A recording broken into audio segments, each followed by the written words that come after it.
Hey everyone, this is Nick from Houseplant, and today I'm going to take you through a tour of my plant collection. To start off here, I'm going to show you the two 4x4 grow tents from Gorilla Grow. I also have the 1-foot extension in, so it makes them about 8 feet tall. This first tent here has a lot of repeats from my Anthurium's favorite, and it's by far where I grow a lot of my dark velvety foliage, and the other tent is where I do some props and some non-Anthurium species. So I'm going to take you through them, starting now. To start off here, I'm going to go with a Variegated X Red Crystal from Woohoo Tropicals. Fortunately, it's not peltate, which means the fused sinus. But great grower, beautiful, very much resembles the red crystal, which I quite appreciate. It has nice red emergence. Don't have one to show you right now. I got this plant, for any Canadians wondering, from the Woohoo Tropicals Canada group distributor, Kate, the Young Plant House on Instagram. I will put a link to her in the video. Okay, next to it, from that same person and distributor, the Woohoo Tropicals Canada person, and again, made by Woohoo Tropicals, we got this Variegated X BVEP here, and I'm absolutely obsessed with this plant. It is peltate, so again, the fused sinus, and it's got the beautiful bumpiness and sort of coloration of a BVEP and the minimal veining, so I'm really enjoying how this one's been growing. And it's a nice floppy emergent here. Okay, next up we got a Papillonaminum RA5X Self. It's a nice bullate, sort of long, loby variety of pap. Yeah, I'm trying to catch the bumps in the right sort of lighting so you can get a feel for them. And it's putting out a new leaf right now. It's just starting to color up. So back here are the leaves it originally came with and sort of why I fell in love with the plant. And as you can see, they're nice and dark and bumpy. And I'm a big fan of bumpy and dark foliage, but it's got to be velvet for the most part. Next to it here, we've got a Papillonaminum X BVEP. I believe it is the Papillonaminum A+. This one had a little bit of a rough winter. I didn't have it on a heat mat until recently, so it's just started to bounce back. And I got it as a division from Dustin, so Bags Plants. Next up here, we've got a Dark Phoenix, or DP. This is an X-Self of a plant from Hector over at The Urban Foliage on Instagram, and I'll put up his stuff. But yeah, this is been growing this one from seed for almost a year now. It's looking great. It's at Cataphil, so I'm very excited to potentially make some hybrids with this in the near future. This DP in particular, I like how the sinus, the lobes flare out. It gives it this nice, very sharp V shape. Beautiful plant. It's working on a new leaf. Next up, we've got a Papillonaminum Voldemort X Self from Woohoo Tropicals. And this is an absolutely beautiful pappy. I love the dark color and the sheen. This one's been growing my care now for 7, maybe 8 months. Can't quite remember. You see it's also got another leaf going on back there. I'd say out of all of my plants, I don't think I've ever encountered a faster growing Anthurium. This thing puts out a new leaf every, I'd say 2 to 3 weeks, and just absolutely stunning foliage. As a benchmark, I'd say it grows probably twice as fast as my Regardens clone, comparing it to another pap. This is my BVEP. It's an unnumbered RAX Self from a Canadian breeder. Nice BVEP foliage. I have an absolute menace of a time trying to make its leaves look pretty, which is why I don't really post it that often. I find it always manages to get beat up and get sort of damage around the edge and yellowing. I never have a perfect BVEP leaf. I can insert a picture of its emergent, which was really pretty this time. Beautiful, dark, bumpy foliage. A little bit sensitive, but not hard to grow at all. Very easy grower. Just cosmetically challenged in my care. And this one's actually holding an inflow right now. I'll give it away. I put the Fort Sherman X Self that I'm about to show you on it. Very excited to see the offspring from this inflow. It does look like it's taking. You can see based off the sort of nubs have started to differentiate in size. And that's sort of how you can start to tell that it's going to start making seeds. But yeah, this is the BVEP. Beautiful, dark, velvety species. Next up behind the BVEP, we've got the King of Spades. This is the leaf I posted the other day on Instagram. I absolutely love the King of Spades. It's a nice sort of very thick, hardy leaf. It has the beautiful dark color with the silver and The emergent leaves have nice pink veining and detailing. Beautiful, beautiful leaves. You can see it darkens up.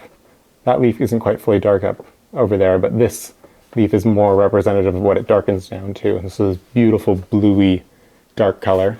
I've grown this guy from a seedling that I imported from one of HU's representatives, since he doesn't directly export. Absolutely love it. I've had it since November 2022. In the middle here we have Anthurium rhodolantianum. I'm going to go with rhodolantianum because that's what Jay Vanini wrote in one of his recent articles, so we're sticking with that unless someone knows better and can link me a source. Again, like I said, I love the velvet, so anything that's velvet, and especially if it's velvet plus textured like this, I'm absolutely going to love. And beautiful, large leaves. It starts to fatten up with age. And some exciting news, you can see in there, it is actually flowering, and I believe it's the first time this plant has flowered. Very excited to be trying and failing, I'm sure, many hybrids with this plant in the future. Next up, we have Anthurium Wonderboy from Scott Cohen. I got this one as a like 3 to 5 leaf seedling from him, and it's continued to put out, sort of beautiful red crystally leaves ever since. It's now nearing flowering size. I expect it with any leaf. I'm very excited to start making some hybrids with this one. I've got a few ideas in mind. I don't want to give anything away yet until at least the inflow takes.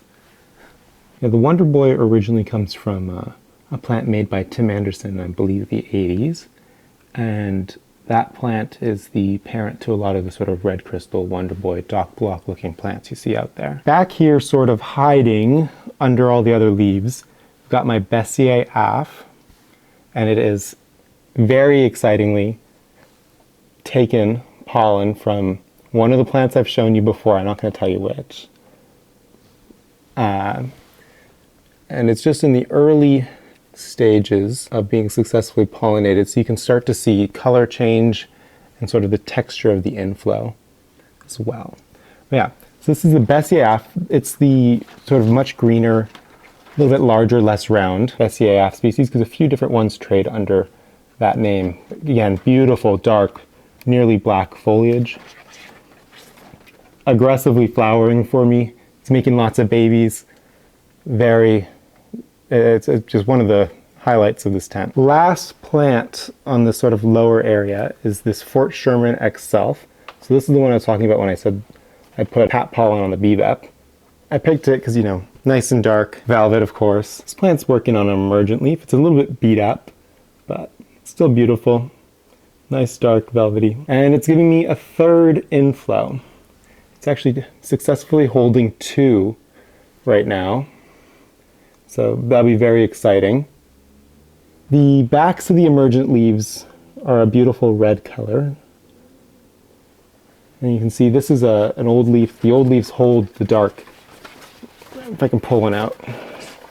The old leaves hold the dark color for quite a long time. That's a many, many, many months old leaf. And this Fort Sherman itself is originally from Jay Vanini, and it was selected by him for good traits, which, pretty apparent.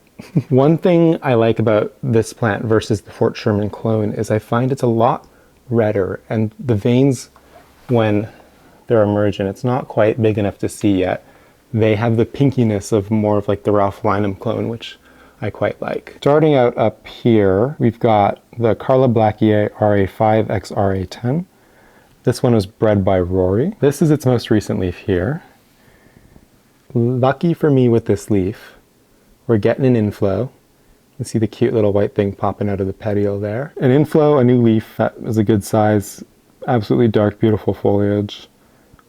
I am falling down the Carla hole. All the leaves you see on the plant here, plus one more, were grown in my care. I would estimate 6 to 7 months of growth in my care. Next up, we've got Anthurium Hobgoblin, a hybrid of Luxuriance X Dressler RGF1 from Jay Vanini. That plant, which is called the Black Magic, crossed with RGF2, a hybrid originally made by Jay Vanini. It's got that Dressler shape, color, velvetyness, and it's got a touch of that luxe bumpiness. So it makes for a very beautiful plant.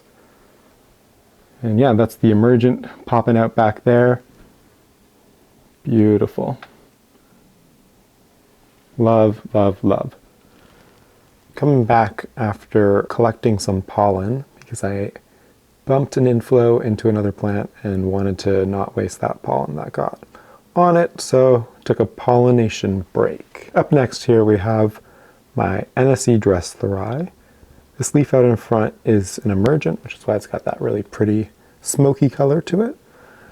It's a little bit damaged, but that's just sort of the way it goes sometimes. This guy likes to get stuck and sort of do like the Cinderella stuck foot thing. So it did a little damage and probably didn't help that I went in with a tool and freed it. That's totally not what is to blame here.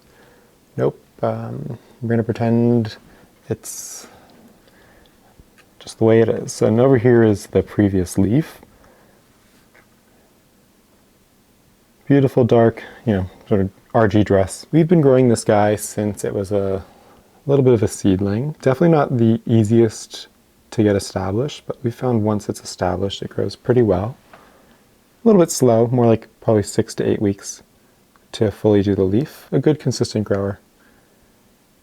And pretty enough that it's worth it. And excitingly with this leaf, it did switch to caterpillar, so we're expecting flowers in the next couple months from this guy, which will be really nice. Back here, we've got the Regardens papillolaminum. I'm gonna get in, show you a little bit more. Over here we've got its emergent. I only have 2 hands, so that's why that leaf is swinging in frame. Beautiful chocolatey emergent, nice and shimmery. Starting to get the wideish lobes of the Regardens. It's a very similar looking pap to something like a Fort Sherman. Same ecotype, absolutely beautiful. It's living its best life sort of back there. Moved it into the dark to sort of see if I can't pull out its best color. So it dropped from about 120 ppfd, like I said, down to about, I'd say probably 60 is what I usually measure back there. I've been growing this one since last fall. I think all the leaves you can see there were grown in my care. Beautiful pappy. I'm always a sucker for a pap. I've got a lot and there's about 30 more I want. To show you the ace of spades, I'm actually going to pull it out a little bit. Here we've got an Anthurium ace of spades to Zula dark form. Beautiful black, minimally veined. This leaf out in front is its emergent leaf. That explains the color difference. The shape is a little bit, oh Jesus, these Wenlingeri leaves. They want to be in the video so bad. This leaf is a little bit funny shaped because it's got some damage down at the tip there. And that just happened, like it sometimes does. Yeah. Beautiful dark black foliage. You know what, I'm gonna just fully pull this guy out and show it off. Okay, well I've pulled it out. It did switch to caterpillar on this leaf, so I am terribly excited to see the next few leaves and inflows. Beautiful, beautiful black foliage. You know, besides the emergent and the yellowing one, of course. Yeah. One of my favorites.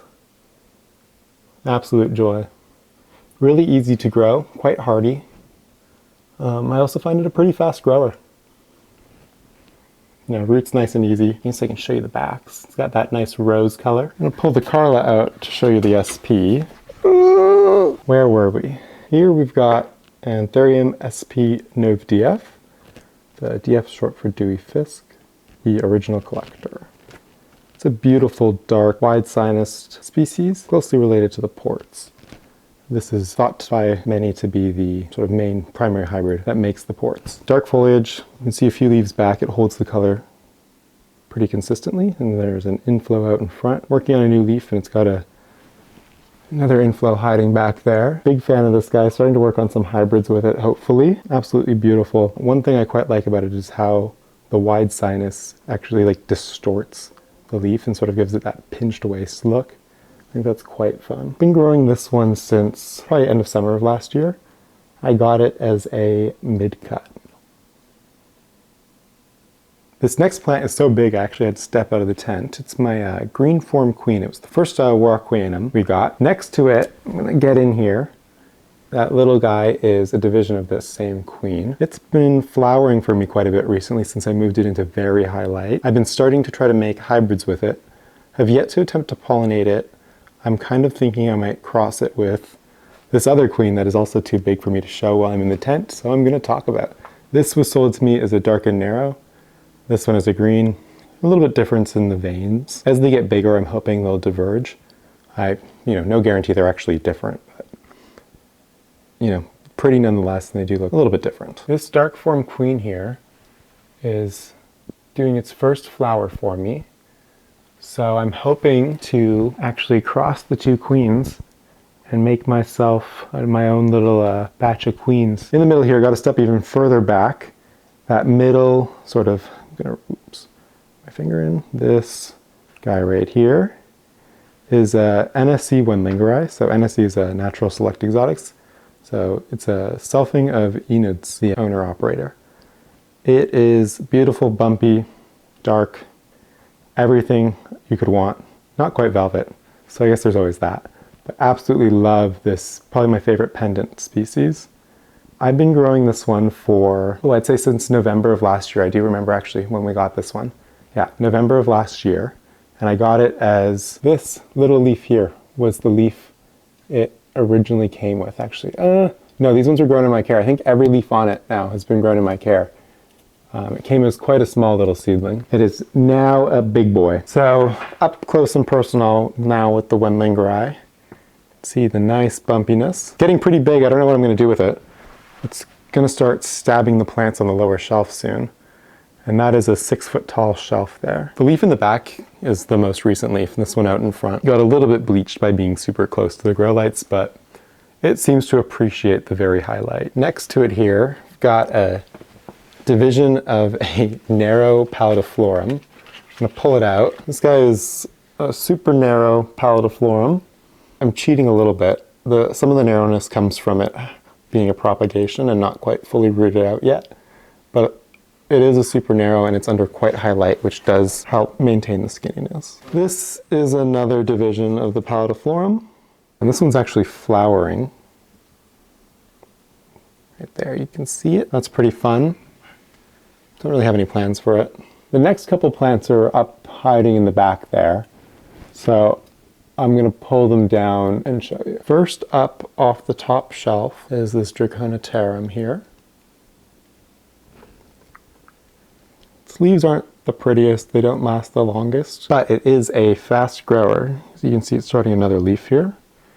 And this one I'd say really just finished growing. I got this one from my friend Kate, the Young Plant House. Absolutely love it. It lives, like I said, up there where it doesn't get any sort of harsh airflow, getting good light, enjoying life in the tent. And then last one in this tent is this Quirmalence that I got from a local plant store. It's doing not so fun things, but can't complain. It grows. It lives up there. I don't really have to do much to it. Next, I'm going to attempt to take you into my other tent. Okay, starting off here, we've got my Monstera albo. I'm going to try and tilt it. Sorry, the lighting is terrible. I can't really do much about how the grow lights look in this tent. I've been growing this guy since probably 2020, I'd say. It's one of the first, quote-unquote rare plants I got back in, quarantine days. Growing it, like I said, for quite a few years. The reason it's so small is I've propped it a million times, traded for plants, sold pieces, etc. So it's just starting to get its fenestrations back. Grew this from a tiny little mid-cut. Next here we got a El Chaco propagation. I'll talk about it more because I've got another one. Next to it here we got a Mag BVEP.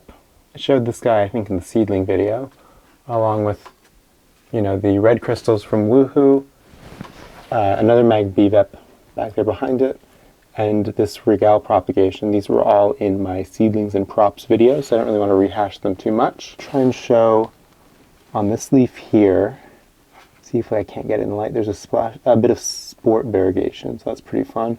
Don't expect the plant to actually be variegated, but it's always fun getting these little flecks. In the middle here, I have what I bought as a Michelle X Self, but due to the petiole and its insertion, the shapes are wrong. I don't know what it is. No ID. Pretty dark, crystal mag-esque, lovely Started trying to make some hybrids with it. The last one I tried to make was Bessier Ath and it failed. So I tried it again and I'm hoping this time was successful. Yeah, beautiful dark foliage. Next up, we've got this Alocasia serendipity. You know, nice pink variegation.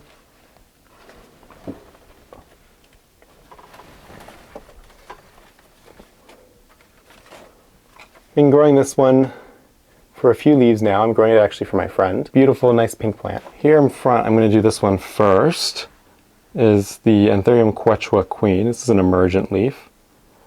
You know, it looks pretty similar to the Rhodolanthi, but in person it's quite a bit thinner. It's also not velvet, and the texture is a bit different. I can show you the beautiful backs of the leaves. Quechua Queen, a hybrid of Marmoratum x rugulosum from J. Vanini. Been growing this one for a while now. All these leaves were grown in my care. It's not looking the prettiest.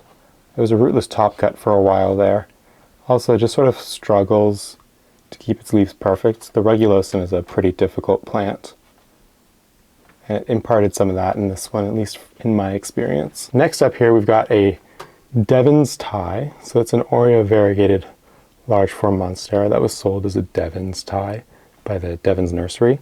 It's a local sort of sport. Very pretty yellow. It likes to brown, unfortunately, but I quite like this variegated monstera. Next on the shelf, we've got an Indo-Pappy hybrid. Pretty dark foliage. Prolifically flowers for me. Got one over here too. It's got some pollen on it. It's seen better days, but it's been making me lots of babies. Behind it here, got a majestic that actually runs up and behind the shelf. And down here in the dark is a vanilla orchid that I've attached to the pole of the shelf, and my goal is to sort of grow it around the tent and use the shelving as its pole to mature it and maybe one day get flowers. And then the majestic terminates up here. So I will move on to this shelf now. First up, we've got a Domesticum variegata prop. It's the butt cut of my mother plant that is now a bunch of pieces. Here, we've got my Domesticum variegata mother plant, aka a million propagations in water. This is sort of like behind the scenes of how I like to prop my philodendron and honestly even Anthurium sometimes. I usually just take my cuttings and stick them in water with my nutrient rooting solution, which is sort of like a very, very weakly fertilized, pH adjusted with some rooting hormone products. And I like to just root my cuttings that way until they sort of shoot new growth points, and then I pot them up. Next to it here, we've got a Syndapsis jade. Very pretty. I like how dark it is. My goal is to grow this eventually as a houseplant, sort of hanging, trailing basket, but I'm growing it in the tent to speed things up so I can have a mini growth point. I really like its dark foliage. It's very pretty.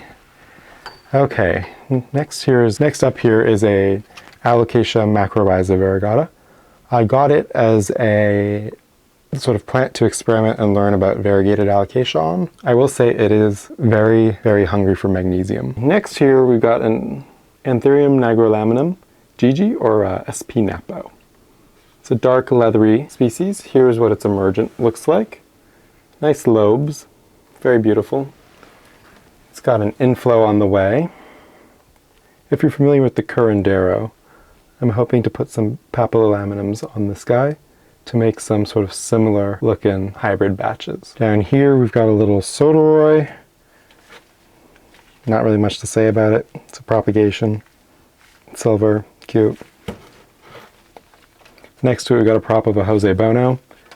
This Jose Bono, to be specific, I like this one because it has lots of white, and the white, you know, turns to this minty green color. It does lots of very, very white leaves, and the plant seems to hold on to them and not be too much worse for the wear since they green up. This is the previous leaf. Yeah, nice plant. Its leaf size jumps around a lot because I keep chopping off all its roots because of mistakes and not watering it because I forget about watering the philodendrons. So I promised I would talk more about the El Chaco on this guy. Here's my philodendron El Chaco red. This is what remains of my beautiful mother plant. I'll insert a picture. I moved it to a bigger pot and rotted its entire root system, and it's taken me, oh god, got to be close to a year now to get it back to this point. Otherwise, it's an easy plant. I don't have much luck successfully repotting it without it dropping roots. And as you can see, that's why it gets its name. And it's now called the Rubra juvenilum. Sort of out of the philodendron game. I forgot to keep the information fresh. This is going to be a little bit dark for this plant and some of these other white ones. It's the only way I can sort of get their color to not be completely blown out. This is my Monstera White Monster. It's originally created by Kunzo. Here's its other leaf. If it's an alocasia, I'll talk about it another time. These two leaves are the White Monster. It's a beautiful, very minty, sort of random variegation. Huge fan of this plant. I'll show you the leaf it comes from. You can see this entirely green leaf made this beautiful minty plant, and it's a very, again, very random variegation. Here we've got Alocasia macrorhiza. I think they call it Blizzard or something. Again, I've been trying to experiment with other genuses, and I wanted to play around with Alocasia, and this is one of the ones I got to sort of learn on. It's been a real joy to grow, and the seedling setup I showed you guys in some of the other videos. Yeah, beautiful plant. I actually quite like this one. I think I'm going to grow it for a while, see how big I can get it. I know it can get like person size, so that's very exciting to me. Next up here, we've got my Burley Marks Flame. It's a Monstera species. It gets the crab claws. I've wanted this plant for ages, ever since I saw Hakuna La Plantas on YouTube, and I'm like glad I finally was able to get one pretty recently. See, this is the mother plant leaf that came with the plant, and I've grown these 3 leaves in my care. I will say it is a super slow grower for me. Got out a heat mat and everything, but yeah, not the fastest. Next to it here is my Monstera mint, Monstera deliciosa mint. So this is a large form mint with sort of sectorally mint variegation. Very pretty. I got this guy recently, so it hasn't put out any leaves in my care, but it looks pretty pregnant, and I've got a bunch of new root growth, so hoping to see something develop soon. Because again, I love the variegated Monstera. Next on the shelf is this Anthurium luxurians seedling. I don't know if I can call it a seedling anymore, but this leaf had officially hit caterpillar. Been growing this guy from seed. Love it. Crinkly, silvery. It does lose the silver, unfortunately, with age. I think I'm on one of the last leaves that'll have the nice, really metallic-y look. And I'm excited to make some hybrids with this one. I have quite a few Lux hybrids already made by other people, but I'd love to do some of my own. Next shelf, we've got this Anthurium Mudianum ex magnificum from Bags Plants. Growing this guy for a while, super rooted out in the pot. It's pretty hard for you to see, but there are roots galore. I am waiting to see this one flower. If it's anything like the Mood, it would be quite exciting. I'll do this other Mudianum hybrid. It's hideous. I've nearly killed it quite a few times. Not because it's bad or anything, but simply because of neglect and unfortunate placement in the prop box where a lot of water droplets like to drip. Yeah, so the water droplets rotted out its apical meristem. Here we've got a Luxurians X Crystal Mag from a local grower. Absolutely stunning dark color. It's been doing it now in the last couple leaves. I'm just gonna bash it on everything to get you guys a good view. Absolutely beautiful. Got another Luxurians hybrid back there. This one's just a Mutt X Luxurians. Very dark, beautiful.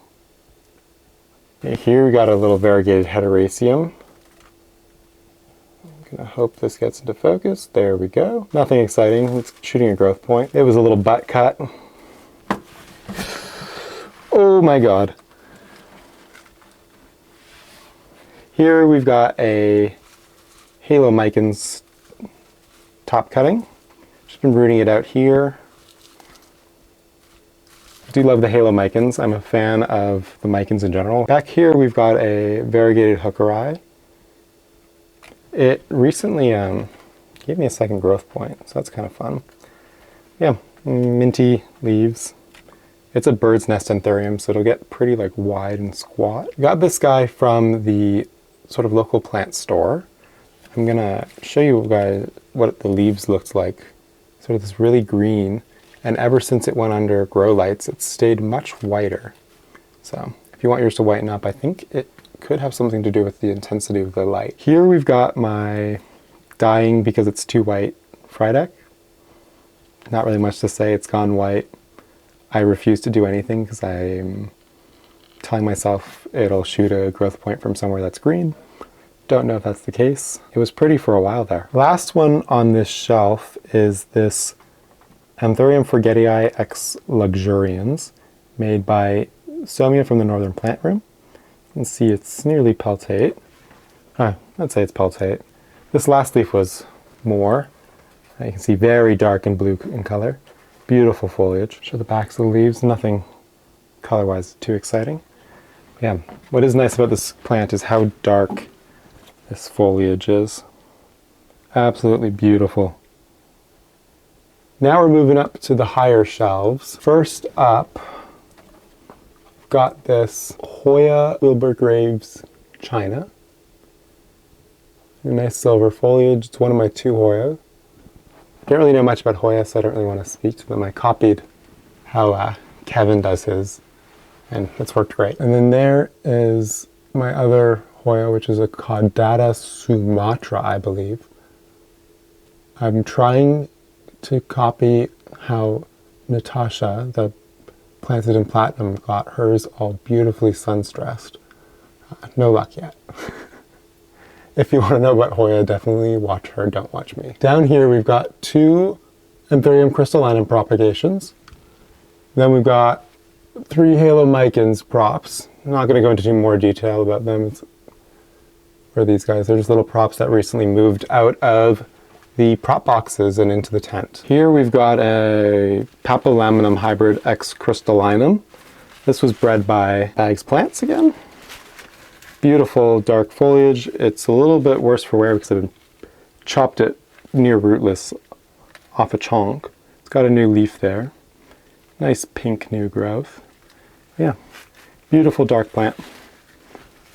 Behind it there, we've got my mother crystallinum. Sorry, everything's pretty tight in here, so I'm mere inches from everything. So I'm doing my best to get stuff in frame, but yeah. There's the mother crystallinum that those props came from. It was one of the first Anthurium I got, actually. Definitely say the velvetyness of it and how dark the foliage is really sold me on Anthurium. And next to it is my first ever Anthurium, a Clarinervium. A little bit worse for wear. It's one of the species I'd say I struggle the most with. I've never grown a different one. This one was from seed, so it could definitely be genetics. But it seems to want slightly different conditions than my other Anthurium. It also does not stop flowering, which is probably part of why it's a little decrepit. This little guy here is a ping. I don't know what it is. I got it to catch non-existent fungus gnats in my tent. I treated for them. I don't want to talk about pest treatment in this video, but yeah, this guy goes hungry now. Here, we've got one of my favorite philodendrons. It's a strawberry shake. I absolutely love the pink variegation this gets from the sun stressing. Yeah, beautiful, highly variegated new leaf. I cannot wait to see how this leaf looks as it stresses up. Yeah, absolutely love the strawberry shake. Lastly on this shelf is a Monstera borzigiana aurea. Nice marbly variegation. I got this one recently. Yeah, big fan. Again, of the variegated Monstera, like I've been saying. Yeah, nice and marbly. I always look for marbled variegation on each side of the leaf, because I find if anything goes wrong, you can always chop from a nicely marbled plant. Okay, moving to the last shelf in this tent, we've got my Philodendron patriciae. Here's an emergent leaf. It's not quite at the super ripply stage yet, but I love the patriciae. Here, we've got a nice variegated alocasia. I'm not sure what it is. Again, this is one I'm growing for my friend. Beautiful root system developing in this setup. Here is another variegated alocasia. This one is mine. It's a Gagiana aurea. Again, in my little net pot suspended in those 32-ounce containers. Good root development down into the reservoir. Next up is another alocasia that I don't know the idea of. Yeah, well, it's a black velvet. It's got some sort of weird white marbling on the underside of the leaves. Some form of variegation. It's supposed to present like that. I don't know what it is. Again, I'm growing it for my friend. Here, we've got this Monstera albo. I believe it's called Holland. I'm not sure if exactly what that is, but that's what it was given to me as. It's got a new growth point. Absolutely beautiful. Yeah, and from my understanding, the difference between this and a regular albo is this one's leaf is a little bit more textured. And you can certainly feel something when you compare it to a normal albo. Here is an Alocasia Okinawa Silver. I believe that's the ID. I remember this one because it's got a funny name, because I was trying to, I asked my friend what the silver part means because I couldn't find where the silver was in the plant. Yeah, beautiful root system. Nice, white variegation. Here is a green on green, I believe, dragon scale. Again, growing this one for a friend. It's got a corm popping up. Another Alocasia that I don't know the idea of. I think it's dragon scale albo if I had to guess, but yeah, I think the thing that draws me most to the Alocasia is probably the ability to harvest corms. I think that's such a fun thing. And last one in this tent is this Micans. It starts up there on that shelf. This plant is probably the thing that got me into sort of velvety leafed aeroids. It was the first philodendron I got way, way back, super long ago. I think I went fiddle-leaf fig, Monstera deliciosa, and then this Micans. And then the rest is history. Down the rabbit hole. Yeah, regular Micans. She loves the attention and being held. Thank you for watching. I hope you enjoyed getting to take a sneak peek inside my tents. Please like and subscribe.